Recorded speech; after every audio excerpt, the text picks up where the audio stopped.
qui s'inscrit alors dans cette démarche de reconnaissance et valorisation, comme j'ai dit tout à l'heure, de la recherche et de l'enseignement supérieur en innovation sociale et vise à ouvrir une discussion sur l'état actuel de la collaboration université-société et sur la contribution de la recherche à la transformation sociale. Et quant au déroulement, ça fait quelques mois qu'on pense au panel, qu'on organise, on a eu des discussions avec les différentes personnes qui sont ici et on a décidé de faire, d'abord on avait pensé faire un webinaire, mais finalement en discutant avec les personnes qui participent à ces panels, on s'est dit c'est plus intéressant de faire une discussion qui mobilise différents points de vue. Donc, avant de présenter les panélistes qui ont accepté de participer de cette discussion, et un petit rappel sur la dynamique. Il s'agit d'un panel virtuel, un webinaire d'une durée d'une heure et demie. La discussion de nos panélistes, elle va être suivie d'un période d'échange avec vous, avec le public. Et nous avons trois questions qui vont être posées à nos invités et pour permettre la discussion. Et c'est à partir de ça qu'on ouvrira les questions à vous, les micros pour le public. Et quelque chose d'important à souligner, et cet événement est enregistré. Nous vous invitons à garder vos microphones fermés, s'il vous plaît, jusqu'à ce que vous preniez la parole. Et si vous ne souhaitez pas d'apparaître dans l'écran, vous pouvez fermer la caméra et poser vos questions dans le fil de discussion. Et c'est important de dire aussi que l'enregistrement va être diffusé sur le site Internet de Crise plus tard. Donc, je vais présenter nos invités, nos panélistes, et je les fais par ordre alphabétique. Nous avons ici parmi nous Grégoire Autain, qui est co-directeur de l'incubateur universitaire des paroles d'exclus et co-directeur aussi de l'organisme Paroles d'exclus et responsable de la composante recherche. Et nous avons aussi Marie-Pierre Cossette. Bienvenue Marie-Pierre. Marie-Pierre est directrice au Grand Défi des sociétés du Fonds de recherche du Québec, FRQ. Sandra Lapointe, bienvenue Sandra. Et Sandra est professeure à l'Université McMaster et aussi directrice de la collaborative, un espace de recherche en innovation sociale intéressé notamment sur les politiques publiques. Nathalie Roy est avec nous aussi. Bonjour Nathalie. Nathalie est directrice aux actions concertées au Fonds de recherche du Québec, secteur Société Culture. Et enfin, Lucie Thibaudot. Et bonjour Lucie. Lucie est conseillère senior au groupe de partenariat d'affaires de l'Université de Sherbrooke.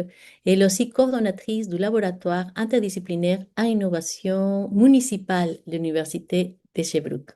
Merci à vous tous et Grégoire d'avoir accepté de participer de cette discussion.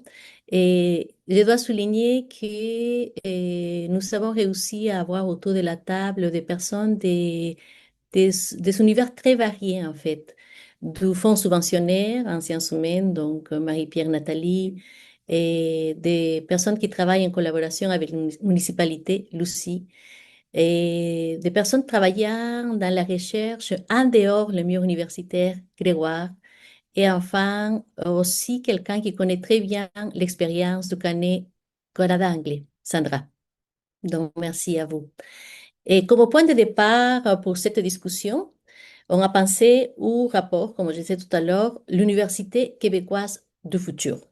Donc, avant de poser les trois questions que nous avons préparées aujourd'hui, je vais inviter Marie-Pierre Cossette à nous dire quelques mots sur les rapports à l'Université québécoise du futur. Et Marie-Pierre a contribué à la démarche qui a mené à ces rapports. Et un petit rappel aussi, chaque personne de notre panel aura 4 minutes pour faire les interventions. Je vais être sévère pour les 4 minutes pour avoir le temps de participer avec le public plus tard. Marie-Pierre, à vous les microphones. Merci. Alors, je vais partager mon écran parce que j'aimerais pouvoir vous en parler un peu de la même manière que Monsieur Quirion, notre scientifique en chef, le ferait lui-même.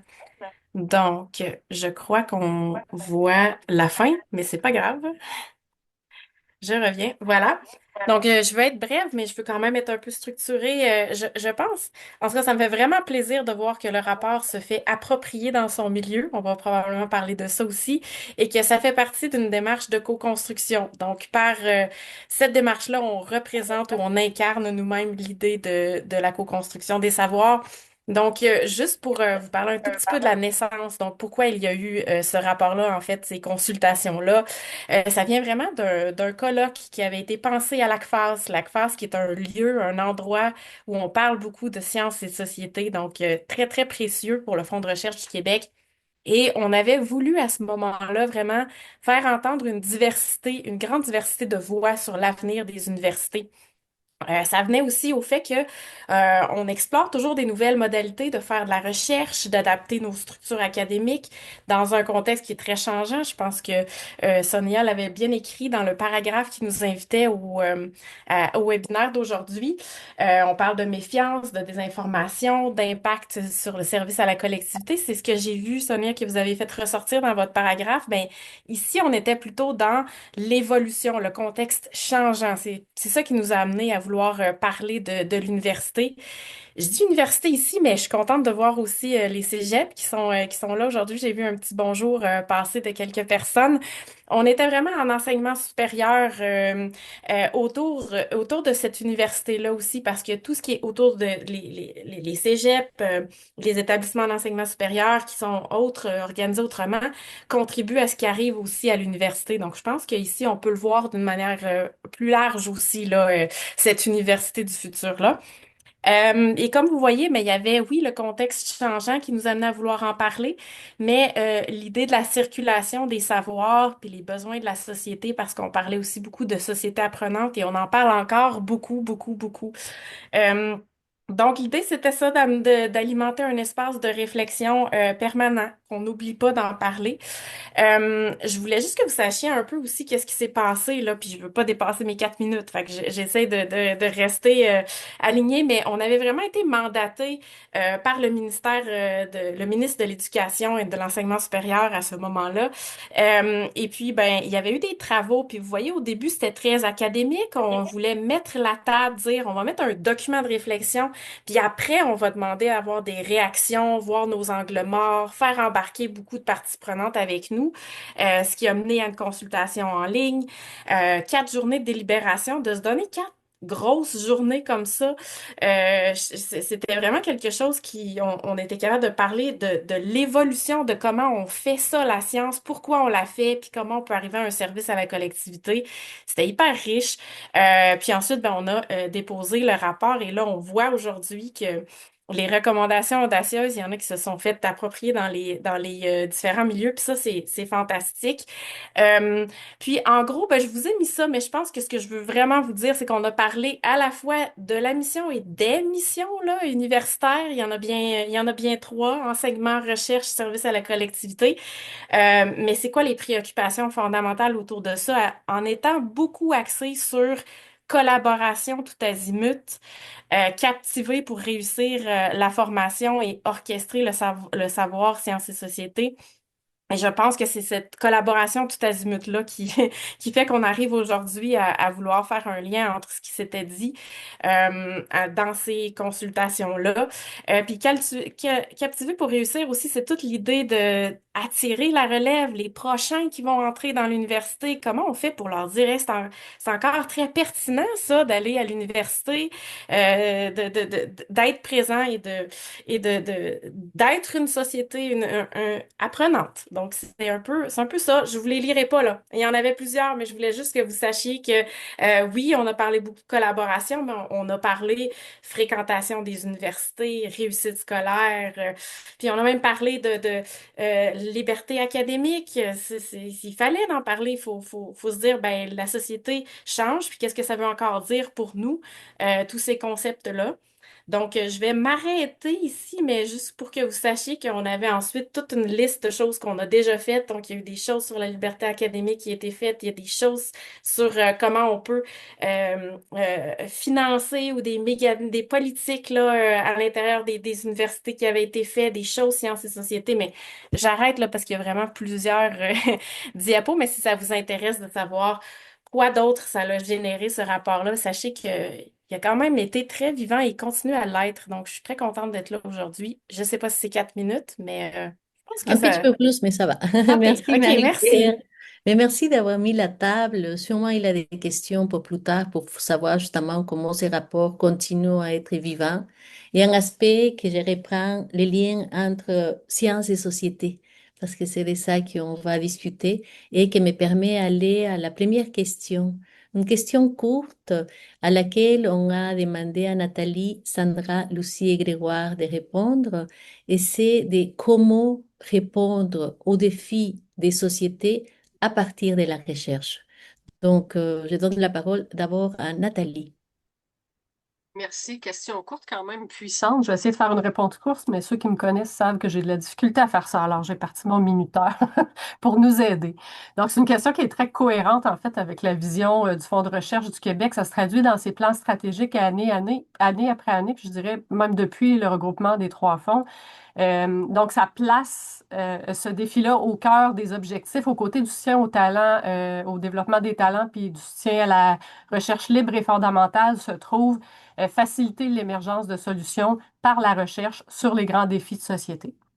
Comme c'est au cœur de notre plan stratégique ou de nos plans stratégiques, en découle une programmation qui compte des programmes dédiés aux grands défis de société, à la direction des grands défis, mais pas que, dans d'autres directions du Fonds de recherche du Québec.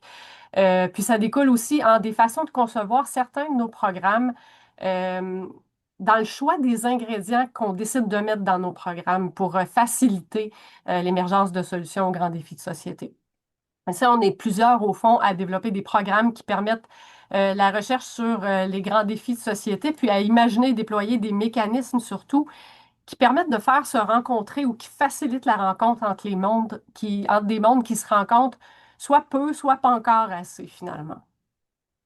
Côté programmation, ben, on a, oui, des programmes à thématique libre, que je pense à nos programmes de regroupement stratégique, programmes de soutien aux équipes, par exemple, qui permettent aux chercheurs qui souhaitent de travailler sur les défis de société tels qu'ils les perçoivent eux-mêmes, tels qu'ils les priorisent. Puis dans certains de ces programmes, il y a des volets partenariaux néanmoins qui permettent de mettre en relation avec des acteurs terrain. Je pense à soutien aux équipes en partenariat où je dois aller chercher un partenaire terrain, co-construire une vision commune d'un défi commun perçu de la même façon, puis naît de cette rencontre la richesse dans la façon de l'aborder puis de dégager des solutions innovantes. Il y a aussi des programmes thématiques qui appellent de la recherche dédiée dans une perspective de transformation pour laquelle on vous donne un thème qui est choisi avec des parties prenantes. Donc, ça peut prendre différentes formes. On choisit les défis sur lesquels on veut travailler, soit à partir de priorités gouvernementales, c'est le cas des actions concertées, ou c'est les ministères à partir des politiques et des stratégies gouvernementales qui décident que les impacts économiques des changements climatiques ou la prévention du suicide chez les jeunes filles, ça devient une priorité sur laquelle on doit se mettre ensemble pour trouver des solutions. Ça vient parfois, les défis sur lesquels on souhaite travailler, ça vient parfois des citoyens. Je pense au programme engagement de Marie-Pierre, dans la direction de Marie-Pierre, où c'est les citoyens qui portent à l'attention des chercheurs un thème ou un défi sur lequel ils souhaiteraient travailler.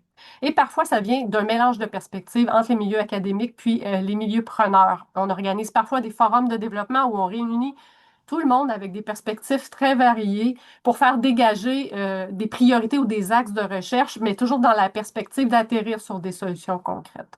Il y a également des espaces comme Perséis, là, Marie-Pierre pourra en parler plus avant, qui sont des espaces de recherche société pour dégager des besoins sur lesquels tout le monde s'entende pour travailler. Puis dans ces programmes dédiés, bien, on place le développement de solutions innovantes côte à côte avec les objectifs d'avancement des connaissances. Puis dans la question comment répondre aux défis de société, ben, j'ai juste un mot, c'est ensemble. Puis je trouve ça magnifique de vous voir ou de nous voir tous réunis aussi aujourd'hui, parce que les défis de société, c'est complexe. Nécessairement, les enjeux qu'on aborde nécessitent des regards pluriels sur le plan de la façon de faire de la recherche. On parle d'interdisciplinaire, d'intersectoriel. Sur le plan des acteurs réunis autour d'un même défi, on parle de recherche collaborative. C'est vraiment crucial. Faut que oui, il y ait des acteurs gouvernementaux, des partenaires terrain, des personnes citoyenne, faut un croisement de regards. Puis sur le plan aussi des savoirs qui sont mobilisés pour produire la connaissance. Il y a les savoirs académiques qui doivent être croisés avec les savoirs expérientiels, les savoirs des experts terrain qu'on les appelle. Donc, c'est tous ensemble qu'on peut arriver à l'intérieur des programmes qu'on vous offre à atterrir sur des pistes de solutions innovantes pour faire face aux grands défis de société. Merci beaucoup, Nathalie, et merci pour le respect du temps aussi. Je passe la parole à Sandra sur la même question. Sandra. Merci Sonia et merci pour l'invitation. Je suis toujours tellement impressionnée quand je parle avec des collègues québécois. Je suis très envieuse. Il se fait des choses extraordinaires au Québec, surtout à travers le FRQ. Donc, réponse à la question. Comment est-ce qu'on peut répondre aux défis de société à partir de la recherche? La première chose dont il faut se rendre compte, c'est que la sphère de contrôle des chercheurs est quand même assez limitée et que pour qu'une idée ait un impact, ben, elle doit être implémentée, elle doit être opérationnalisée, elle doit être utilisée. Et la clé, bon, ben, c'est la dissémination, bien entendu, et il y en a deux types. Ici, on se concentre sur le deuxième type, mais je vais quand même mentionner le premier, ce que j'appelle la dissémination passive. Donc, je pense ici là, aux approches traditionnelles linéaires qui sont axées sur la diffusion, les publications, mais aussi les consultations, le conseil, puis les approches de transfert de connaissances qui sont axées sur la personnalisation du produit de recherche. Ce qu'on sait, c'est que ces approches-là, en elles-mêmes, elles sont peu effectives et c'est la raison pour laquelle on a besoin de dissémination active, donc ces approches qui sont orientées sur ce que j'appelle l'engagement collaboratif avec les utilisateurs, les partenaires, autour de méthodologies de recherche participative, d'engagement délibératif, de co-création, qui sont des méthodes bien avérées. Ce qu'elles ont en commun, c'est que l'utilisateur potentiel du savoir, mais d'autres intervenants aussi sont impliqués dans la démarche de recherche. C'est une démarche qui est plus effective, mais qui est plus onéreuse en termes de temps, de ressources, de compétences, puis de capital social, bien entendu. Il y a plusieurs obstacles, dont un bas niveau de support institutionnel, et c'est ce dont j'aimerais parler. Comment est-ce qu'on sait que le niveau de support est bas? Là, peut-être que je parle plus du reste du Canada, mais on a fait une étude, donc je peux vous en parler. On ne peut pas le savoir directement parce que les mécanismes pour colliger les données en ce qui a trait aux activités de recherche au niveau national, ces mécanismes-là ne sont pas opportuns. Les données qu'on a, qui sont recueillies par les départements et les facultés sur les activités de recherche collaborative, par exemple, dans le cadre d'évaluation annuelle du mérite, ils offrent qu'une vision partielle parce qu'elles se limitent généralement à la production scientifique traditionnelle. Et en plus, ces données-là sont ni accessibles au public, ni conçues pour être intégrées dans des bases de données qui peuvent être exploitables à un niveau national. Donc, la seule source d'information plus ou moins fiable, puis actuellement accessible, dont on dispose sur l'engagement collaboratif, c'est celle qui est disponible sur les sites web des départements universitaires. C'est une proxy qui est une proxy, donc qui n'est pas nécessairement une représentation exacte du paysage, mais qui peut nous donner des bonnes indications. Donc, qu'est-ce qu'une analyse systématique du contenu des sites web des départements, des facultés? Ici, nous, on s'est concentré sur les sciences humaines et sociales et sur les arts. Dans les universités canadiennes, qu'est-ce qu'une analyse systématique révèle? C'est que les efforts déployés en matière de recherche collaborative sont inégaux, sont lacunaires. Puis on a quatre indicateurs pour ça. Premièrement, la plupart des travaux de recherche axés sur l'engagement collaboratif à l'interface avec la société sont le fruit d'initiatives qui sont personnelles des chercheurs, par opposition à des programmes qui bénéficient effectivement d'un support institutionnel pour créer une interface avec le secteur public ou social. Ces initiatives-là, les centres ou les équipes de recherche, les programmes expérientiels sont peu nombreux. Même s'ils étaient distribués de manière égale, puis ici, j'ai pas préparé de slides, je vais seulement vous rapporter, même s'ils étaient distribués de manière égale, ces opportunités-là, il n'y en a pas assez pour qu'une faculté de sciences humaines en ait plus que quelques-unes. Si les données qu'on a sont une indication, la grande majorité des départements de sciences humaines et sociales ne bénéficient en fait d'aucune infrastructure ni d'aucun programme qui favorise la collaboration avec des partenaires non universitaires pour la recherche collaborative ou l'apprentissage expérientiel. Deuxièmement, on sait aussi que les initiatives d'engagement collaboratif sont concentrées dans un petit nombre de disciplines. Dans le secteur social, c'est les départements de sociologie, de criminologie et de droit, là, ce qui inclut aussi le travail social qui domine, c'est pas étonnant. De même que ceux de géographie puis d'études environnementales. À l'interface avec les politiques, ces deux mêmes ensembles de disciplines ne sont devancés que par la santé publique et les politiques publiques, le commerce et l'économie et les sciences politiques et les relations traditionnelles. Les relations internationales, pardon. Troisièmement, les initiatives, elles sont sujettes à une disparité géographique et institutionnelle. Elles se concentrent dans les universités les plus grandes et les plus riches, ainsi que dans les provinces les plus grandes et les plus riches. Et bien entendu, ici, le Québec en fait partie. Euh, Bien que les universités de petite taille, en fait, aient généralement un meilleur track record en matière d'engagement communautaire, ce qui rend l'écart entre la taille et la richesse des établissements moins significatif en ce qui a trait à la collaboration communautaire. La répartition des ressources et du financement, notamment par le biais des subventions CRSH, tend à favoriser les grandes universités, même quand elles sont moins impliquées.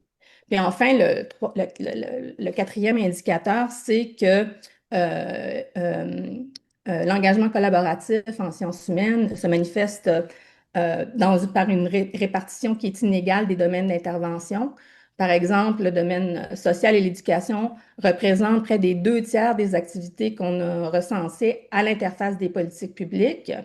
Puis, le développement économique, l'environnement, la santé en représentent un autre tiers. Donc, on peut se demander qu'est-ce qu'il y en est des autres domaines prioritaires, par exemple l'équité, la réconciliation, la participation, l'innovation technologique, qui demandent aujourd'hui la considération des dimensions éthiques, culturelles et sociales. Donc, on a une réalité qui est déséquilibrée où des chercheurs qui sont isolés, issus d'un nombre limité de disciplines et de régions, concentre la majeure partie de l'engagement collaboratif en recherche sur un ensemble restreint de problématiques. Donc, ça ne reflète pas la recherche et la diversité des expertises et des compétences que les services de recherche en sciences humaines pourraient réellement apporter. Je pense que c'est ce déséquilibre-là qui démontre un manque de soutien institutionnel. Compte tenu de la complexité puis de l'ampleur des défis dans les domaines prioritaires et dans d'autres, il devrait être essentiel que les universités adoptent une approche qui est plus proactive plutôt que réactif, en s'engageant de manière stratégique dans des partenariats et d'autres formes de recherche collaborative pour mobiliser les connaissances. Ce qui est important de mentionner, c'est qu'en fait, toutes les disciplines des sciences humaines et sociales participent, ont des moyens de participer à l'innovation sociale, à l'innovation publique, et que ces inégalités, en fait, là, elles sont, de ce point de vue-là, absolument arbitraires parce qu'il y a des potentiels qui sont généralisés. Merci Sandra et je vais profiter de ce que tu soulignes sur le soutien des universités et des institutions de manière de favoriser la recherche au service de la société pour inviter à Lucie à répondre à la question à partir de son expérience à l'Université de Sherbrooke. Lucie, à vous la parole.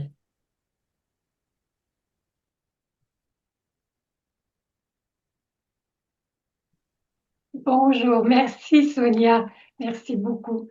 Désolée, j'ai du mal avec mon micro. Bon, voilà. Alors, comme vous le savez probablement déjà, l'Université de Sherbrooke, elle est pionnière dans la mise en place des stages coopératifs. Mais est-ce que vous saviez qu'elle a commencé à les offrir en 1966? Donc, vous comprendrez que l'esprit de collaboration avec différents milieux, c'est bien ancré dans notre ADN. Nos chercheurs et chercheuses des facultés de médecine, de sciences, de génie ont presque toujours travaillé en étroite collaboration avec des partenaires dans le cadre de leurs projets de recherche, en innovation technologique par exemple.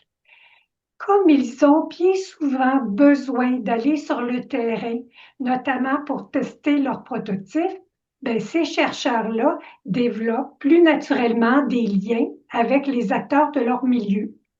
Mais force est de constater que de leur côté, nos chercheurs et chercheuses en sciences humaines et sociales n'ont pas autant d'opportunités pour créer des relations partenariales dans leur milieu. Puis c'est un peu dans ce contexte-là que l'Université de Sherbrooke a choisi de mettre en place une initiative IPE. I pour innovation, P pour partenariat et E pour entrepreneuriat. Donc, le groupe de partenariat d'affaires, dont l'acronyme est GPA, représente le P de cette stratégie. Ça a été créé il y a 8 ans. Je porte tout de suite à votre attention que même si on utilise l'expression partenariat d'affaires, ça regroupe des organisations de tout type.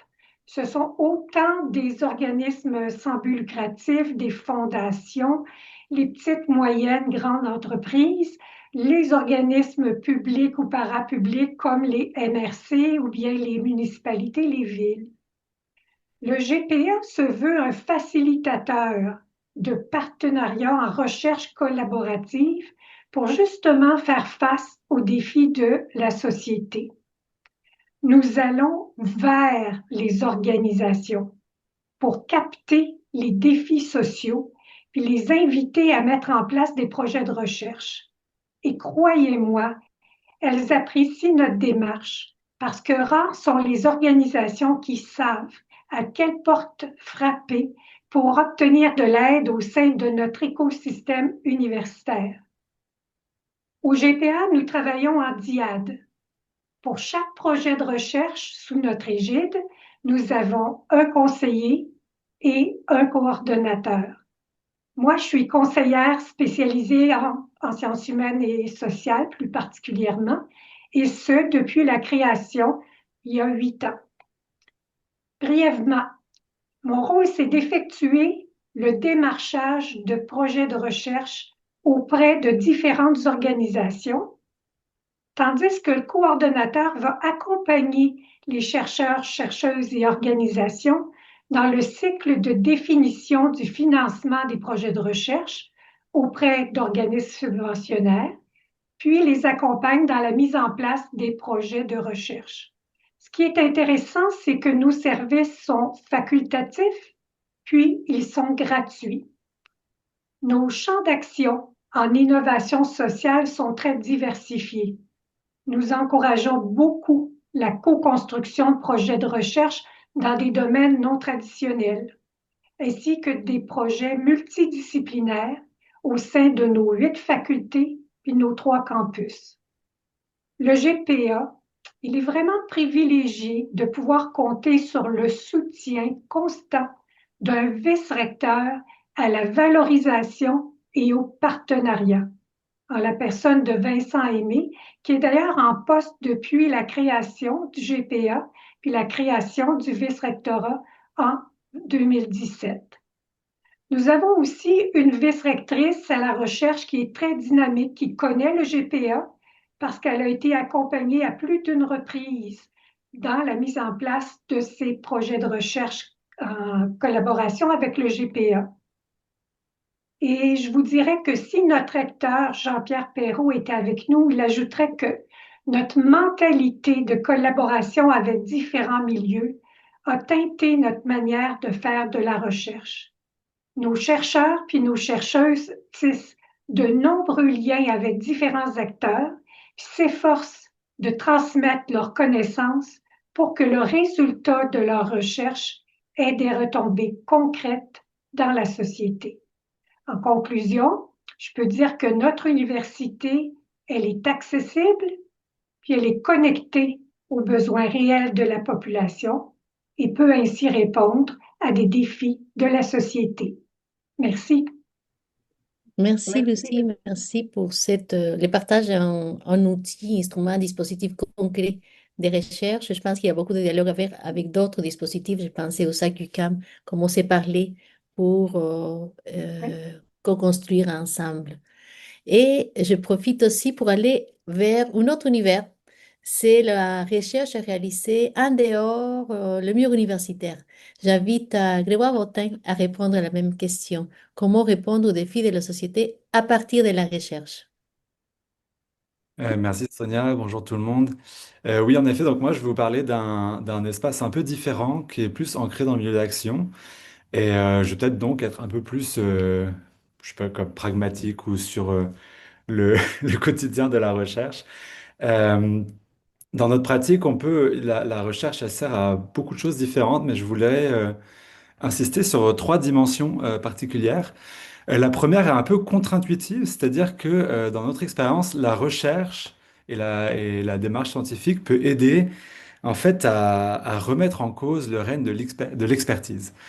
Euh, c'est un peu contre-intuitif parce que souvent on fond l'expertise justement dans la science et dans la recherche scientifique, mais on peut utiliser la recherche pour essayer de démocratiser les savoirs et notamment d'aller chercher, de mettre en valeur, de visibiliser les savoirs, les paroles, les connaissances des personnes qui sont les plus exclues dans la société.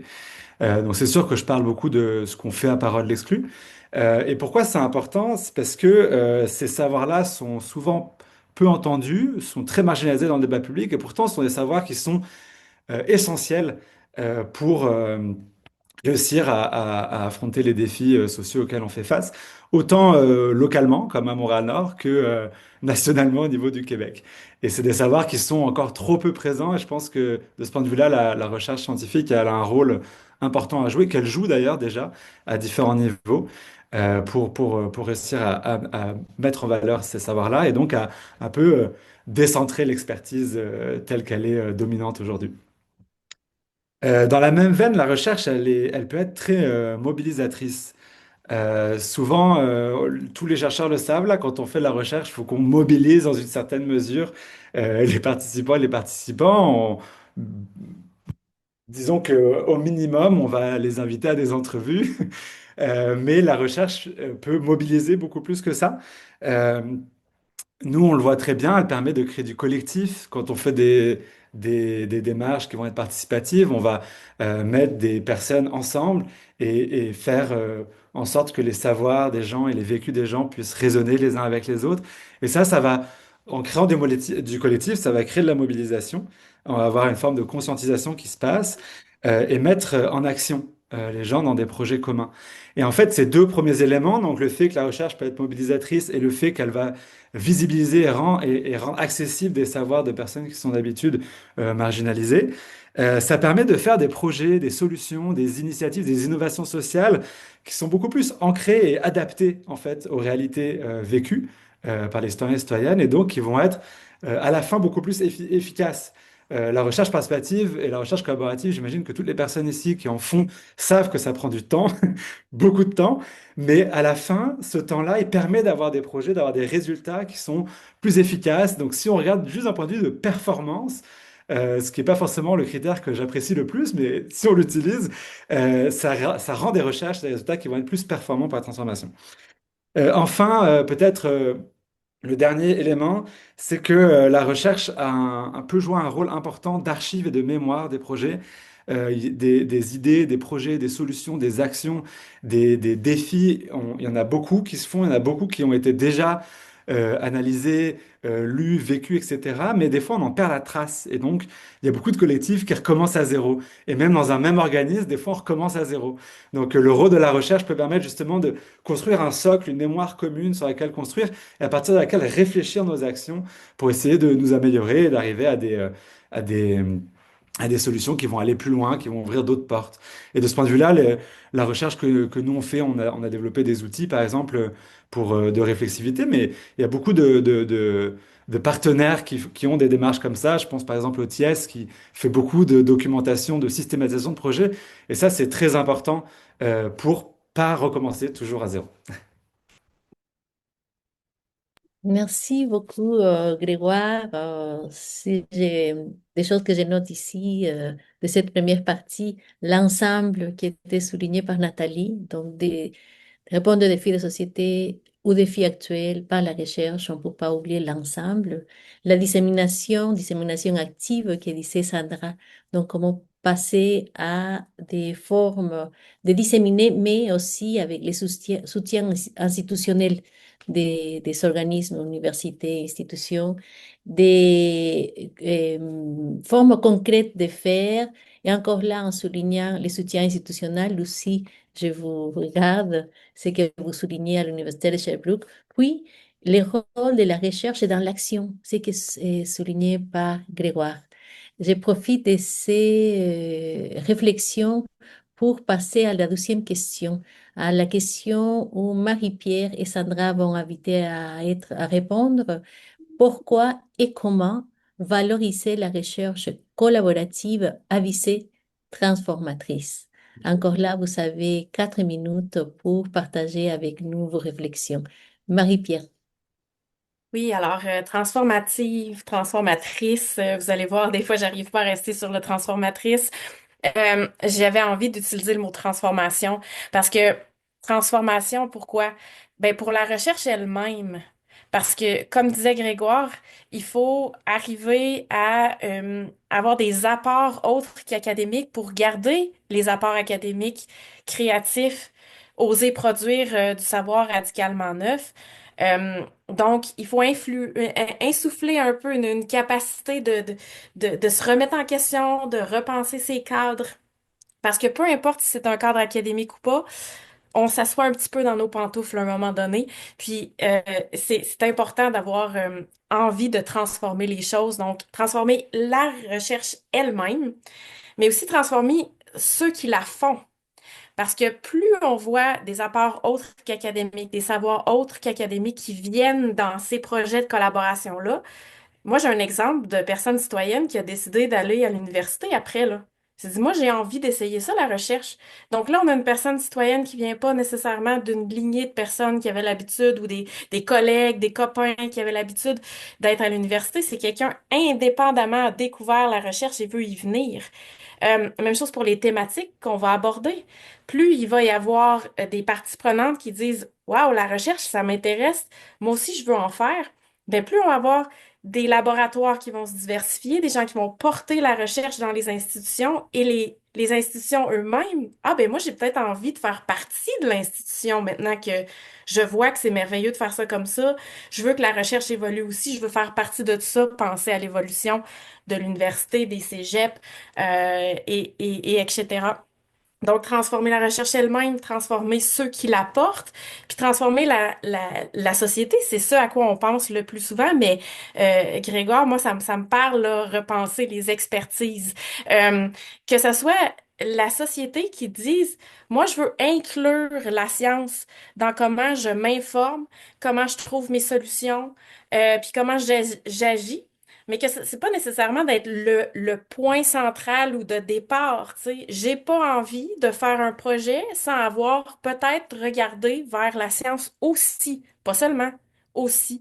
Puis de ramener un équilibre entre les façons dont on peut s'informer parce que quand on fait un projet avec des citoyens, disons, dans une ville, il faut pas éduquer les citoyens. Il faut comprendre qu'est-ce qu'ils ont besoin d'entendre pour embarquer, puis nous dire leurs préoccupations, puis comprendre c'est quoi qui bloque, qu'est-ce qu'on est en train de vraiment regarder ensemble. Ça, c'était le pourquoi. Puis le comment, parce que je vais arriver vite à mon 4 minutes, c'est sûr qu'on a parlé de lieux, donc d'endroits qui est peut-être plus facile. Donc Lucie parlait, on ne sait pas à quelle porte aller. Donc, c'est important si on est sérieux à propos de transformer un endroit comme une université, qu'il existe des lieux où c'est simple, on le sait, on s'en va à telle place, on le voit. Je passe dans la rue, je vois l'endroit où je le sais qu'on présente la recherche une fois de temps en temps ici. Ah, il n'y a rien cette semaine, peut-être la semaine prochaine, je vais venir, je vais rentrer, je vais ouvrir les portes, je vais y aller dans l'université. Donc, il y a ça. Il y a aussi, je reviens un peu au programme dédié que Nathalie a mentionné, puis je ne l'oppose pas aux autres programmes réguliers. Il y a plein de leviers qui vont être présentés par Nathalie, comment de manière régulière dans nos programmes on peut le faire, mais d'avoir quelque chose de dédié, ça permet de justifier à la personne qu'elle va passer plus de temps, qu'elle va rencontrer des partenaires, qu'elle va faire quelque chose. C'est quand même un incitatif qui aide à transformer à l'intérieur de l'université. Non, non, non, mais je fais pas ça pour rien, regarde, sinon on laisse sur la table une opportunité de financement. Donc, il y a des initiatives qui sont par le fonds de recherche, mais par vraiment d'autres personnes. Puis je terminerai l'écosystème qu'il y a autour. Donc, on essaie, quand on fait des programmes dédiés, de donner un sentiment de cohorte. C'est qui les autres collègues qui ont osé faire comme toi quelque chose d'un peu différent? Est-ce que tu les connais? Est-ce que tu sais c'est quoi les projets? Ensuite, on peut s'échanger des pratiques mais aussi à travers l'écosystème. Vous avez Tu sais, on est allé chercher les besoins, on en a tout parlé, on sait comment, on va identifier le besoin. Mais l'écosystème, après, il veut recevoir l'information, il veut faire partie de la suite. Puis là, entre d'autres personnes qui peuvent devenir ceux qui vont porter, puis la recherche va continuer, elle va devenir très, très concrète. Puis là, le chercheur ou la chercheuse qui a initié peut être fier de la finalité qui peut-être va arriver dans 4 ou 5 ans, mais va avoir été capable de la suivre. Donc, c'est vraiment de penser tout le valoriser de cette manière-là, puis ultimement dire, ben, dans les tribunes plus régulières, un congrès, une portion sur la recherche collaborative et tout ça. Donc, on revient vers peut-être maintenant des collègues qui sont moins habitués d'entendre parler de ça, mais c'est d'être valorisé. Oui, oui, moi, je faisais partie de cette cohorte-là. Wow, tu faisais partie de ce mouvement-là qui s'est créé au Québec. Je savais pas. Puis là, ben, je pense que c'est une manière de valoriser c'est sur quoi j'essaie de travailler avec les collègues au fond de recherche, mais Nathalie va dire plus de levier et tout ça. Donc, j'arrête ici. 6 minutes, désolée. Merci Marie-Pierre et merci de nous amener à la dimension transformatrice, transformative, transformation des personnes qui font la recherche. Donc, ce que disait Grégoire aussi, et comment la recherche peut être un processus conscientisant, puis des institutions. Et Sandra, pour la même question, pourquoi et comment valoriser la recherche collaborative à visée transformatrice? Ben, j'aime beaucoup la réponse de Marie-Pierre au pourquoi, parce que moi, ma réponse, puis je pense qu'elle a tout à fait raison, ma réponse est un peu plus plate, là. Moi, je disais, ben, parce qu'on n'a pas le choix, le monde est en train de brûler. Donc, je vais me concentrer sur le comment. Comment valoriser la recherche collaborative? Ben, premièrement, je pense que, comme je le disais tout à l'heure, ce qu'il faut, c'est augmenter le volume, la quantité, en amplifiant le support institutionnel, parce qu'on sait comment ça fonctionne, la recherche, l'engagement collaboratif en recherche. On a les méthodes, donc il s'agit d'augmenter le support. Il s'agit aussi, puis ça c'est le plus grand obstacle en fait, c'est ce que nos études révèlent, puis c'est ce que les discussions confirment toujours. Il faut encourager la transformation des cultures et des pratiques académiques pour passer d'un paradigme spécifiquement en sciences humaines qui favorise de manière prédominante la recherche à visée diagnostique sur le court terme pour passer d'un modèle donc diagnostic court terme à un modèle qui favorise la recherche à visée transformative, c'est-à-dire la recherche à visée prescriptive sur le long terme. Ensuite, il faut augmenter la connectivité à l'interface sciences-société. Puis, bon, ben ici, il s'agit d'augmenter les capacités des institutions, encore une fois, à supporter cet engagement-là dans des mesures concrètes. Donc, au niveau institutionnel, il y a tout un travail à faire. Mais il faut aussi, ça, je pense que ça se fait de plus en plus, il faut transformer les modalités des programmes de financement de la recherche pour non seulement supporter le co-développement en recherche, donc la recherche elle-même, mais aussi inclure les phases de co-design, de co-implémentation qui sont vastement oubliées. Mais le point principal, et c'est celui sur lequel j'aimerais insister, c'est qu'il faut réformer les études supérieures. Il faut mettre en place les compétences en offrant aux doctorants, postdoctorants et chercheurs émergents dans les programmes de formation en sciences humaines. Il faut mettre en place les compétences à travers des programmes de formation obligatoires. Si c'est optionnel, ça ne fonctionne pas autour non seulement des méthodologies participatives et de co-création, mais encore les compétences fondationnelles autour de la collaboration qui permettent justement d'évoluer dans des contextes qui sont hautement interdisciplinaires et intersectoriels.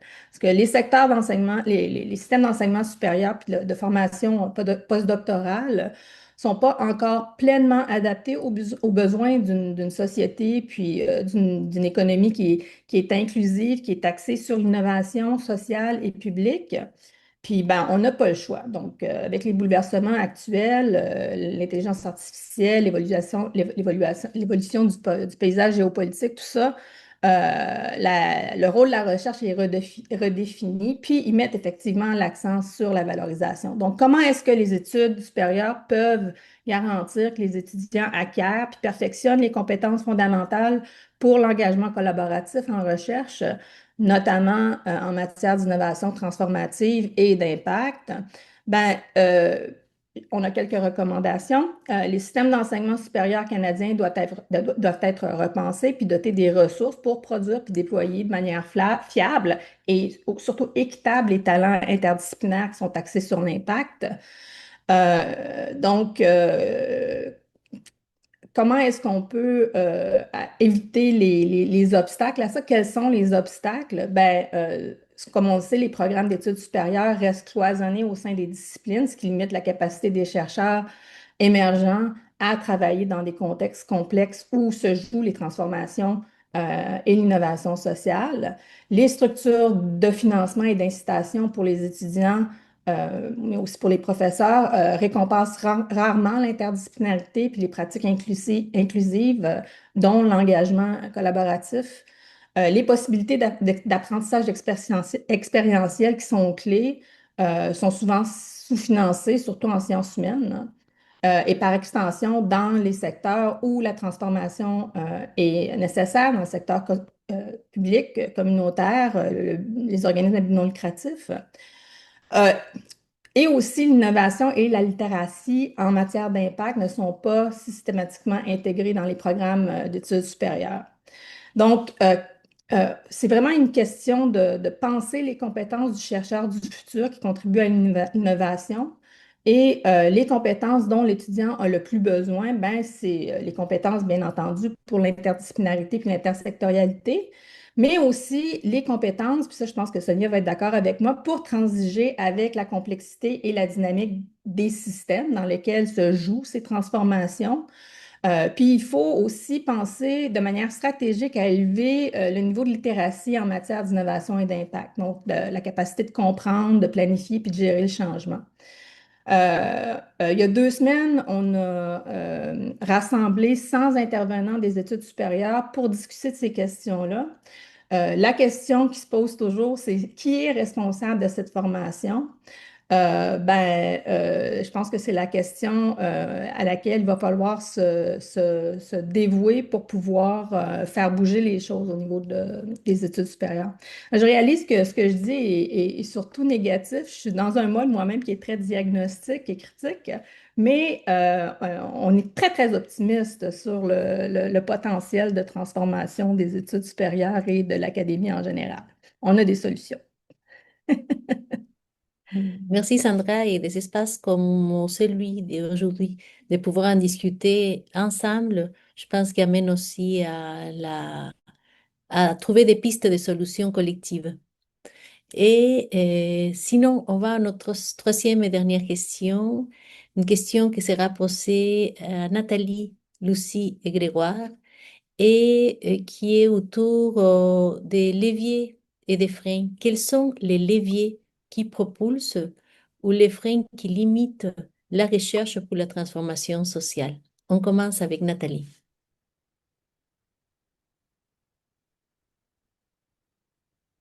Ah, le Le micro est micro fermé, est- Nathalie. Vous avez manqué le meilleur. J'allais dire levier et frein. Je serais tentée de commencer par ce qui est à la fois le levier et le frein, le temps et l'argent. Ça, voilà, c'est dit. Toute mon intervention tient là-dessus. J'ai rien de plus à dire, j'imagine. Sans blague, l'argent, ben, on tente de diversifier les financements le plus possible. Vous l'avez tous dit de différentes façons. Il faut arriver à supporter à partir de nos rôles respectifs du financement de la recherche, de ce type de recherche-là collaborative qui mène vers des transformations, l'adoption d'innovations. Aux actions concertées, 100% de l'argent vient des ministères et des organismes partenaires. Il n'y a aucun soumis par le Fonds de recherche du Québec. Donc, c'est de l'argent en plus qui est injecté dans l'écosystème de recherche pour permettre de travailler sur les défis de société. Mais vous lisez les nouvelles comme moi, je vais être du côté de Sandra, du côté plus pessimiste. C'est critique présentement, c'est ce que je dirais pour rebondir de façon plus positive, c'est critique maintenant de faire valoir auprès du gouvernement l'importance de continuer à investir dans la recherche pour apprendre à faire mieux, pour apprendre à innover. Puis un autre moyen que j'essaie de mettre en place à partir de ma perspective à moi, c'est la mutualisation des ressources. Il y a plusieurs partenaires gouvernementaux qui ont des défis communs. J'essaie de tenter de les relier pour faire en sorte de développer des programmes conjoints. autour de grands défis. Puis ça fait autant de preneurs qui sont assis à la même table pour suivre les projets ensuite. Côté temps, ben, conciliation parfois difficile, parfois, souvent, tout le temps, difficile entre le rythme de la recherche puis celui du terrain, celui de la prise de décision, celui des changements de pratique aussi. Chacune des particules que je viens de nommer a son propre temps, sa propre temporalité. Donc, ce qu'on essaie de faire pour relever un peu ces obstacles-là, on essaie de donner un peu plus, pas assez, mais un peu plus de prévisibilité sur les programmes qu'on lance en faisant, par exemple, des pré-lancements pour que les chercheurs soient prêts, parce qu'on sait qu'une fois qu'on lance la belle initiative de financement, bien, le temps de mobiliser les collaborateurs puis les partenaires sur le terrain, ça prend du temps. Donc, on essaie d'étirer les calendriers dans la mesure du possible euh, tout en gardant à la table les partenaires ministériels qui, eux, doivent avoir les résultats pour avant-hier. La durée des projets aussi, on peut essayer d'agir là-dessus. Donc, on tente de négocier, surtout pour des démarches de recherche-action, des subventions un peu plus longues. C'est pas toujours possible, mais on essaie de le faire, donc d'aller vers du 3 ans quand c'est possible. Puis j'adore, Grégoire, ta formule de prendre le temps de se connecter et de relier les savoirs. Oui, ça prend plus de temps en amont, mais on gagne en performance après. Alors, je garde ça dans mon argumentaire quand je vais négocier avec les partenaires gouvernementaux.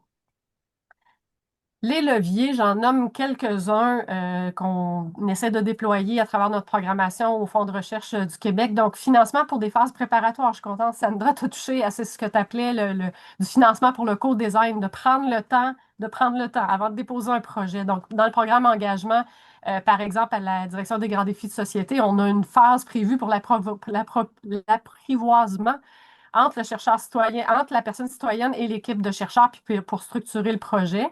À Audace aussi, tu essayes quelque chose de risqué en mode exploratoire dans une phase 1 pour aller ensuite vers une phase 2, éventuellement vers d'autres programmes de financement ensuite.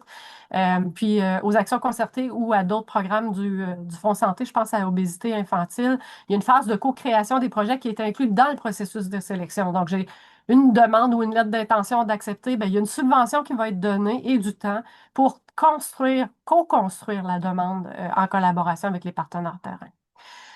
Dans les autres leviers, objectifs de programmes qui pointent résolument puis de façon affirmée vers des pistes de solutions. On attend des chercheurs qui arrivent avec des pistes de solutions au terme de la recherche.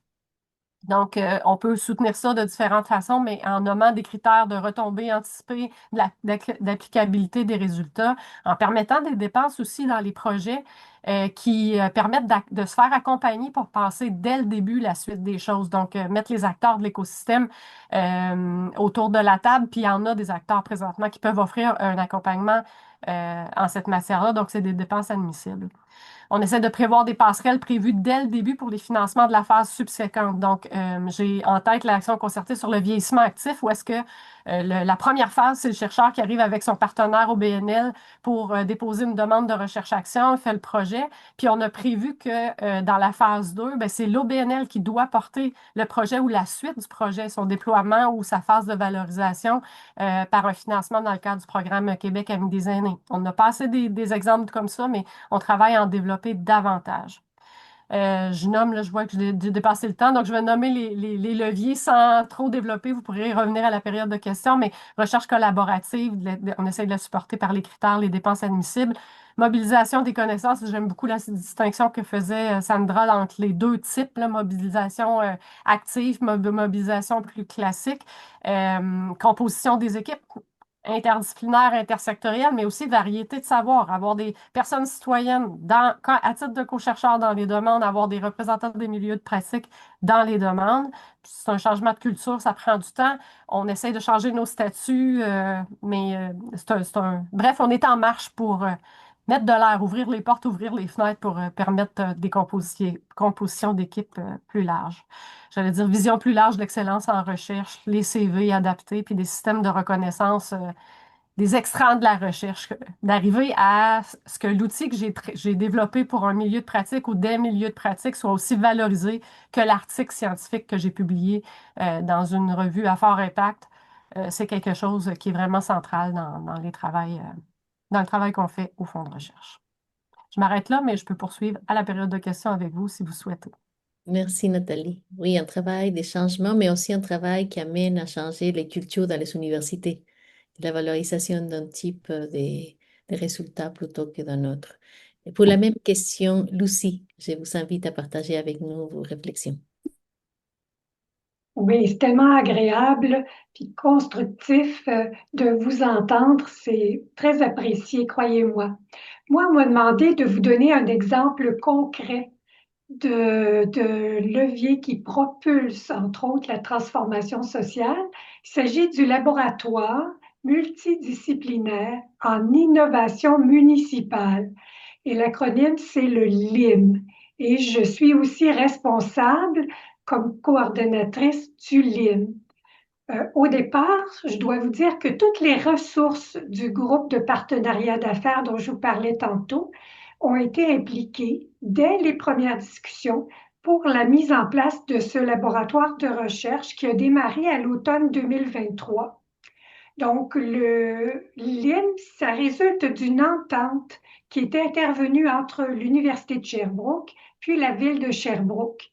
Et la mission première du LIM, c'est de rapprocher la recherche universitaire aux différents enjeux municipaux en proposant des solutions innovantes, concrètes, puis adaptées aux besoins de la communauté sherbrookoise, mais en cohérence avec les orientations stratégiques de la ville. Il faut savoir que le laboratoire, il est géré par l'Université de Sherbrooke. C'est l'université qui veille justement à la mise en place de projets de recherche pour soutenir l'innovation au service de la ville. Le LIM, il est financé sur 10 ans, donc de 2023 à 2033, grâce à un engagement annuel de 100 000 $ de la ville de Sherbrooke pour l'ensemble des projets de recherche. Donc, l'un des objectifs du LIM, c'est d'optimiser les investissements municipaux en les utilisant comme des leviers pour aller chercher puis obtenir des financements additionnels qui vont réussir à co-construire des projets de recherche. Puis actuellement, le LIM a un effet levier moyen de 2,3 % pour chaque dollar investi par la ville. Donc, au LIM, nous avons un tableau de bord pour la gestion des données, des processus qui mènent au démarrage des projets de recherche. On a aussi un comité de gouvernance qui est composé de 5 personnes, parmi lesquelles nous avons 2 représentants de la ville, 2 représentants de l'université et un membre de la communauté. Le rôle de ce comité de gouvernance, c'est d'approuver les nouveaux projets de recherche, incluant leur montage financier, et de valider les rapports financiers, les rapports d'activité du laboratoire de recherche. Les opportunités émanent de 2 sources. Ou bien on a, puis c'est mon rôle aussi, capté un besoin lorsque moi je fais la tournée des directions de service, ou encore on a une opportunité qui est introduite par un chercheur. Mais chose certaine, c'est que tous les projets de recherche qui sont soumis au comité de gouvernance doivent être accompagnés d'une lettre d'appui de la direction de service, puis d'une offre de service qui est complétée par le chercheur ou la chercheuse, mais suivant le canevas qu'on lui a remis. En résumé, le LIM, c'est un modèle unique au Québec. Et puis déjà, nous devons penser à la façon de le pérenniser. Donc, l'idée derrière le LIM, c'est d'innover ensemble pour construire la ville de demain. Merci. Merci beaucoup, Lucie, de nous montrer à partir d'une expérience concrète et avec les municipalités. Et je passe donc la parole à Grégoire pour partager aussi ses réflexions sur cette question.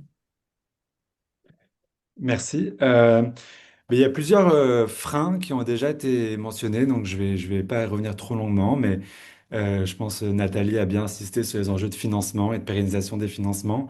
Dans la recherche hors université, c'est aussi assez crucial. Il n'y a pas de financement dédié à la recherche hors des universités, des cégeps. Donc on doit un peu aller au petit bonheur la chance. Nous, on a la chance d'avoir un partenaire philanthropique qui nous soutient, mais c'est assez singulier, on va dire. Il n'y a pas de programme qui permet ça, alors qu'il y a beaucoup de compétences et de capacités de recherche hors des universités qui devraient être mieux reconnues, mieux soutenues, etc., sans enlever l'argent des universités. C'est comme il faut plus d'investissement en général. Autre chose qui a été nommée par Sandra, je crois un peu sur le besoin d'un changement de paradigme. Et c'est vrai qu'à l'université, ça change doucement, mais on a encore pris un peu dans ce culte positiviste de la neutralité axiologique. Et c'est pas possible de faire de la recherche vraiment transformatrice si on reste dans cette vision essentiellement positiviste et de neutralité axiologique. Ça demande de faire de la recherche engagée, d'avoir des chercheurs et des chercheuses qui veulent bien se mouiller dans l'action et donc elle vient se tromper, ce qui est très inconfortable pour des chercheurs et des chercheuses de se tromper, mais ça prend ça si on veut pouvoir avoir un impact dans l'action. Puis ça prend aussi que les institutions soutiennent le fait qu'on puisse se tromper, soutiennent le fait qu'on va faire de la collaboration. Et ça, c'est un autre frein, c'est un peu les enjeux, les freins au sein des institutions publiques elles-mêmes. Pour les collègues qui sont à l'université, vous pourriez en parler bien mieux que moi là. Nous, on travaille avec beaucoup de chercheurs, de profs à l'université. Ils font ça presque sur leur temps libre parce que c'est pas reconnu par leurs institutions d'attache, leur engagement, le temps de travail, de ressources qu'ils vont mettre pour nous aider dans nos projets, pour travailler avec nous. D'un autre côté, il y a beaucoup d'institutions publiques qui rendent très difficile l'accès des chercheurs à leur travail, à ce qu'ils font. Donc c'est très difficile en fait de pouvoir porter un regard critique et pragmatique de réflexivité sur les institutions de santé, sur les ministères, etc. On a déjà fait des recherches où pour mobiliser des fonctionnaires pour participer à des entrevues, c'est la croix et la bannière, et souvent c'est des personnes qui n'ont pas le droit de parler de ce qu'ils font et de ce qu'ils vivent, etc. Donc ce blocage, cette opacité des institutions rend très difficile le fait d'avoir de la recherche qui transforme les choses parce que les institutions jouent un rôle énorme et très important dans la société québécoise, dans la plupart des sociétés.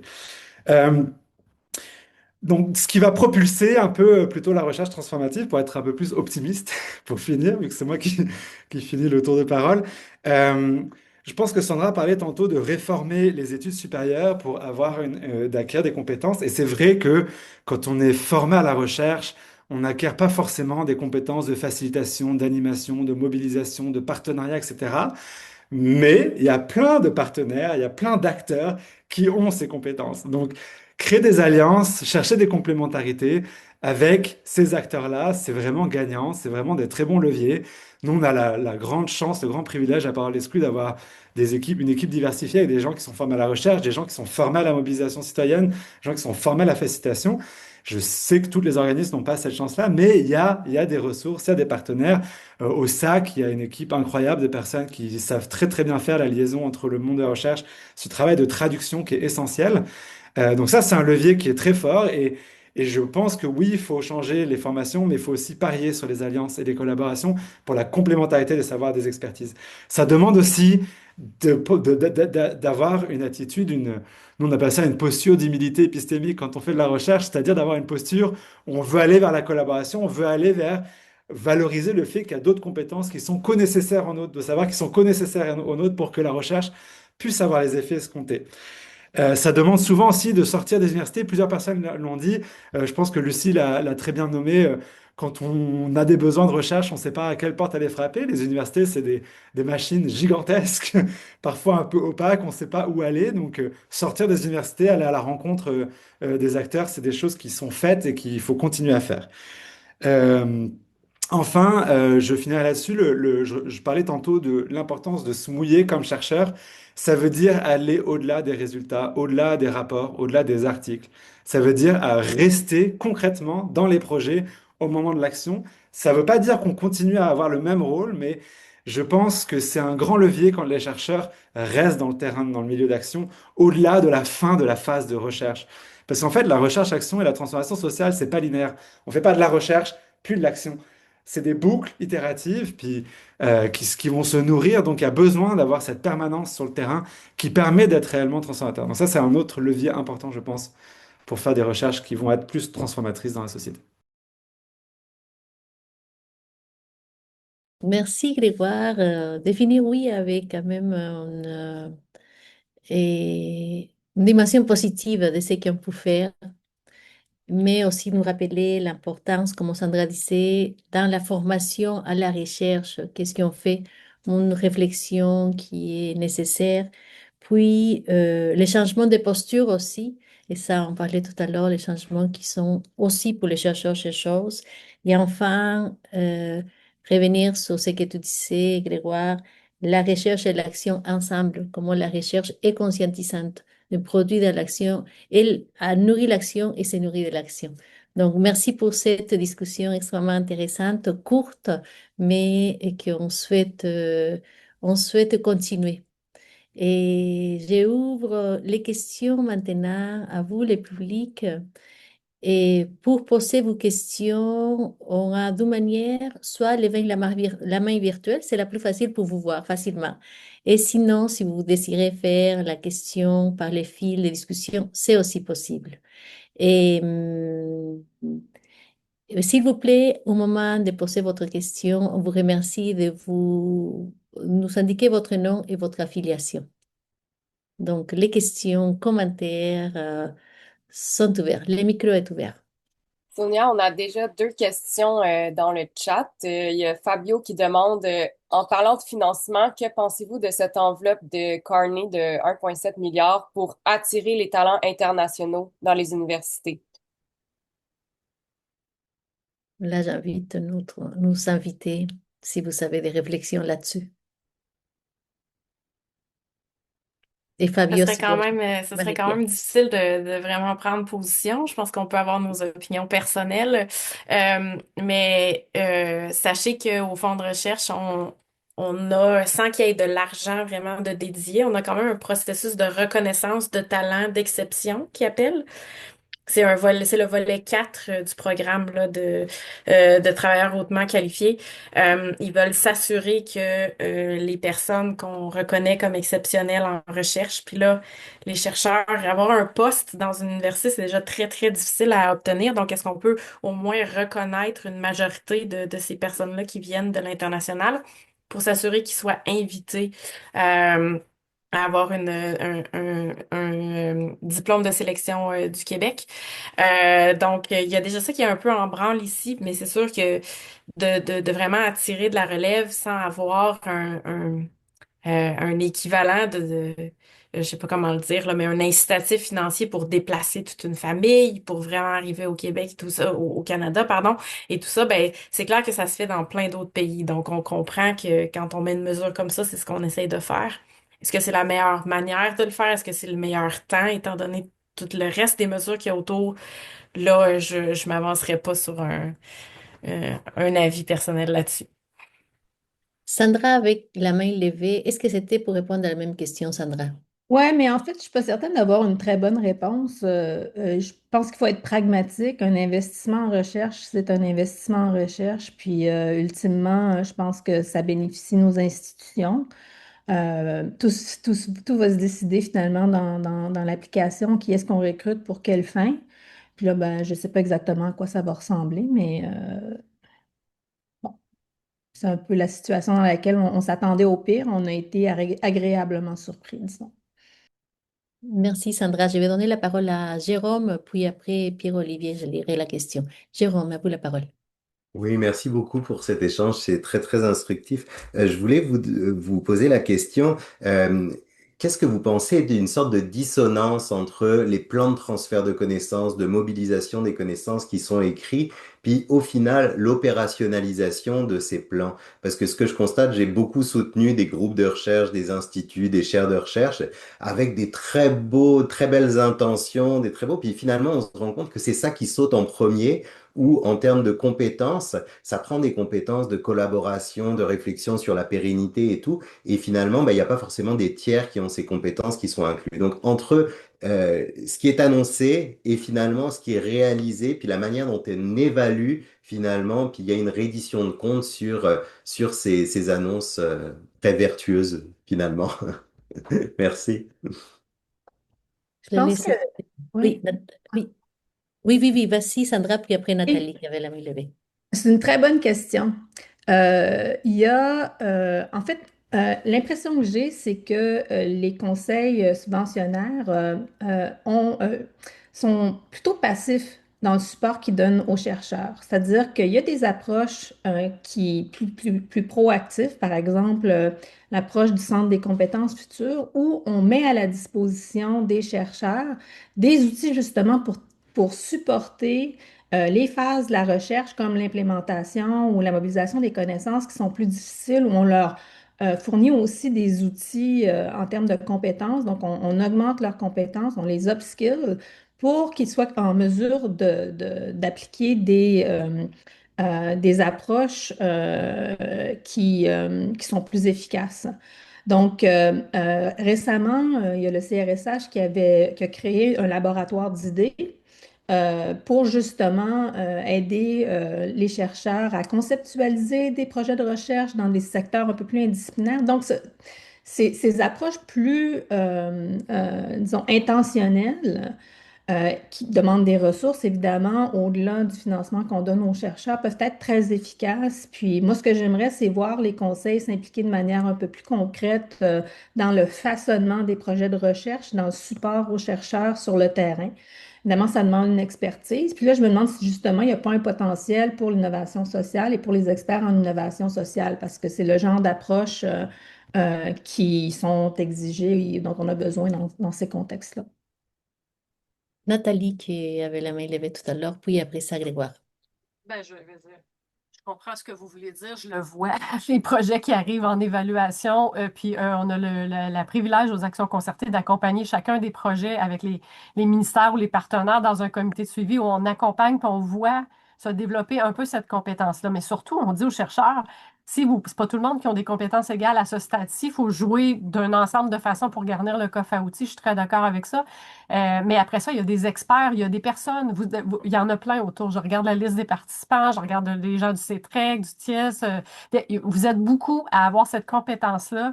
Puis on vous invite à intégrer ces personnes-là dans vos équipes, à prévoir dès le départ des postes budgétaires pour vous permettre un accompagnement adéquat parce que ça ne s'improvise pas, ces compétences-là. Puis je parlerai aussi de petit clin d'œil sur des programmes, des collaborations qu'on a avec l'ACFAS, par exemple, avec Interface, où on essaie d'apprendre aux chercheurs à développer la compétence de comment je communique, comment j'influence l'appareil gouvernemental ou les acteurs gouvernementaux, notamment pour des changements de pratique, pour de l'adoption d'innovation. Puis il y a la chaire en conseil scientifique aussi. Bref, le fonds essaie par différentes initiatives de soutenir différentes initiatives pour augmenter la capacité générale, puis aux actions concertées, ben, c'est par des mécaniques de mise en relation avec les gens où il y a un espace puis du temps pour s'apprivoiser. Puis à mesure que je te fréquente, ben, je comprends c'est quoi ta réalité et j'apprends à parler un langage qui est le tien, de sorte à que tu puisses, à partir de la recherche, faire bouger les choses. Donc, je ne sais pas si Marie-Pierre veut ajouter là-dessus, mais c'est ce que je dirais pour la perspective du fond. Merci Nathalie, merci Non, vraiment je laisse. pour la Ouais. question. Parce que, oui, c'est une question qui se pose, une question qui discute aussi avec des partenaires comme les TIES qui ont une expertise. Est-ce qu'on peut inclure les TIES déjà dans les projets depuis le début, en sachant qu'on vous faire une sorte de transfert d'appropriation à la fin? Grégoire avec la main levée pour la même question. Oui, Grégoire. Oui, ben, merci pour la question. C'est même quand on est dans une équipe très intégrée avec des praticiens et qu'on est sur le terrain tout le temps, la traduction des résultats en action est toujours difficile. Et il y a des freins à ça. Il y a le fait que euh, ça demande des changements de pratique. En fait, il y a comme un effort à faire des deux côtés, du côté de la recherche et du côté des praticiens. Du côté de la recherche, c'est un effort de communication. Les chercheurs sont globalement de mauvais communicants hors de leur milieu. Sans aucune offense pour personne, là, j'en fais partie. On a tendance à avoir un langage, des codes qui nous appartiennent. C'est un langage en soi. Notre communication favorite, c'est l'écrit. Et c'est pas l'écrit qui est la communication favorite des praticiens et des praticiennes. Donc ça demande de faire preuve de créativité et de compétences qu'on n'a pas toujours. Donc, d'où l'importance de l'accompagnement. Puis merci d'avoir appuyé là-dessus tantôt aussi, Nathalie.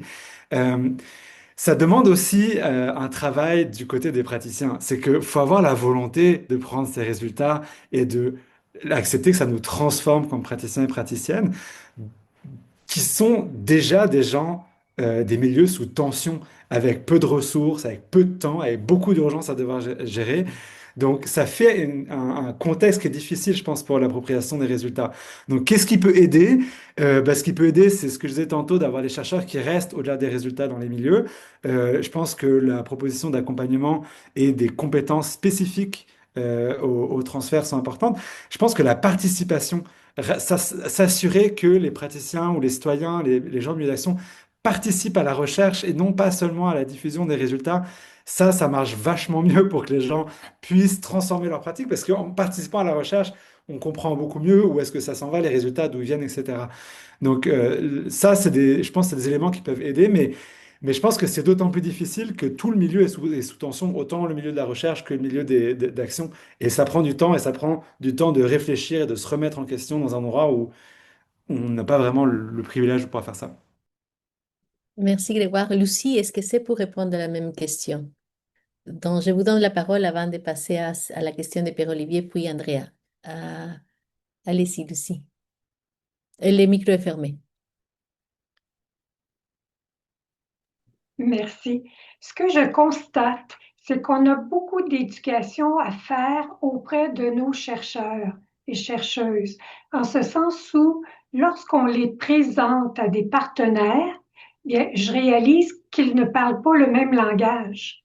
Alors, moi, quand je vois un chercheur arriver, puis commencer à décliner son CV, puis faire la liste de ses publications, puis parler de méthodologie, puis parler de quels seront les impacts au niveau national, provincial, etc. Regarde, le partenaire, l'organisation, ça ne lui ajoute aucune plus-value. Puis pourtant, on lui demande de contribuer, on lui demande d'être disponible, d'accompagner le chercheur. Alors, il faut être capable d'utiliser le langage. Et c'est là notre rôle au GPA, c'est qu'on les prépare, nos chercheurs. On leur dit, ben là, on ne parlera pas d'objectifs, on va parler de livrables. Un livrable, ben, ça peut être un guide, par exemple. Là, vous allez me dire un guide, c'est pas de la recherche. Ben, pour le chercheur, ça n'en est pas un. Mais il a fallu qu'on fasse une revue de littérature, il a fallu qu'on obtienne des données probantes, il a fallu... Ça, là, ça appartient aux chercheurs d'aller chercher à partir du besoin du partenaire, quel est l'axe dans sa propre programmation de recherche qui va lui permettre de répondre aux besoins de l'organisation, mais aussi d'ajouter une plus-value à sa recherche. Donc, et une fois que le partenaire ou l'organisation a obtenu ce qu'il voulait comme livrable, ben là, c'est du bouche à oreille. Si vous saviez le nombre de projets que nous avons, c'est incroyable parce que maintenant, c'est là qu'on fait de la transformation. Puis on découpe nos projets. On va commencer avec un MITAX, on va commencer avec le FRQ, on va aller chercher CRSH. Après ça, on va y aller avec, on va suivre les programmes qui sont offerts, mais en accompagnant toujours le chercheur. Puis à la fin, ben, il faut être capable de valoriser. On est encore là pour les accompagner. Alors, je me permets juste d'ajouter ça. Merci Lucie, merci. Como Grégoire soulignait tout à l'heure, l'importance de la traduction et des espaces des dispositifs qui ont appris à faire ça à vous, à l'Université de Sherbrooke, il a des expériences à l'Université Concordia, l'ESSAC UQAM, à l'UQAM, et donc, etc. Et l'importance du soutien à ces dispositifs aussi. Et je vais lire ici une question posée par Pierre-Olivier Humet et d'Ucisa. L'approche des recherches des CCTT s'apparente à celle présentée par Grégoire Otain au début de la rencontre. De votre point de vue, quelle est la place des centres collégiaux CCTT dans cet écosystème de la recherche? Évidemment, je suis en Ontario. Je connais bien le reste du Canada, mais on a des collèges aussi en Ontario qui ont un rôle qui est similaire à celui des cégeps au Québec. Et ce qu'on sait, et puis je pense que c'est bien reflété justement dans le phénomène des centres de transfert technologique, des centres collégiaux de transfert technologique, c'est que les collèges ont en fait un avantage, sont beaucoup plus connectés sur les communautés, sur les besoins des communautés en recherche, puis aussi en termes de formation vocationnelle. Donc, je pense que ces centres-là sont des outils absolument extraordinaires lorsqu'il s'agit de créer justement le genre de connectivité entre la communauté, la société et l'académie. Donc, je ne sais pas exactement si c'est le genre de la question, mais bon, quel est le rôle? Le rôle est crucial. Merci Sandra. S'il y a d'autres commentaires et réponses de nos panélistes. Ben, j'allais dans le même Nathalie. sens. Au Québec, on a la chance, mais au Québec, ailleurs, au Canada aussi, je connais un peu moins les traductions, mais c'est pareil avec le réseau des universités du Québec. En fait, l'ancrage dans le territoire.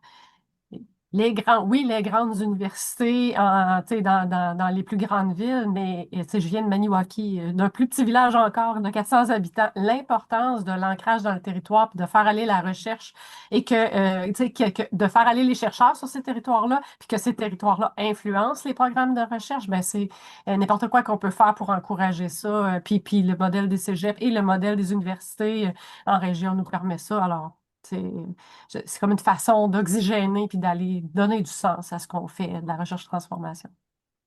Puis je dirais que la recherche mobilisatrice, là, c'est ce qui a été évoqué par Grégoire tantôt, mais justement, les CCTT sont capables de parler à plusieurs parties prenantes, puis sont même capables d'aller à travers différentes régions au Québec parce qu'ils couvrent tout le territoire. Il y a vraiment quelque chose de super intéressant. Justement, ils peuvent prendre le temps différemment, ils peuvent aller un petit peu plus vite sur des choses qui ressemblent davantage à des services. Puis ça, c'est bon pour les parties prenantes parce que Lucie, tu disais, il faut qu'on parle de livrables, ben, les CCTT sont plus capables de parler le langage de oui, oui, ta solution, regarde, après 2 mois, on va te montrer telle chose, avoir une feuille de route. Après 2 autres mois, il va avoir un guide, justement. Puis après 6 autres mois, tu devrais être capable d'essayer quelque chose chez vous et tout ça. Donc, je pense que c'est assez merveilleux qu'est-ce qui peut se passer de ce point de vue-là, là, en termes de mobilisation de connaissances. On a des experts médiateurs là, à plusieurs endroits au Québec. Merci beaucoup. On a le temps pour une dernière question. Andrea Tremblay, merci pour la patience, Andrea, qui avait la main levée, ça fait quelques minutes. Ben, je ne sais pas si c'est vraiment une question ou plus un commentaire. Moi, je suis doctorante à l'Université Concordia et j'ai créé en 2019 un jardin collectif qui continue toujours maintenant. Et c'est un projet qui a commencé petit et qui a grandi et grandi et qui est maintenant un laboratoire vivant en collaboration avec d'autres groupes, avec des groupes à l'université. Puis maintenant aussi en collaboration avec un organisme communautaire. Alors, je pensais répondre un petit peu ou comment faire un commentaire peut-être pour Grégoire. Et dans le fond, c'est qu'il y a plusieurs niveaux. Il y a 4 recherches maintenant qui sont menées dans ce projet de jardin et de collaboration, d'alliance, comme disait Grégoire. Et ce qu'il y a, c'est qu'il y a différents niveaux d'expertise.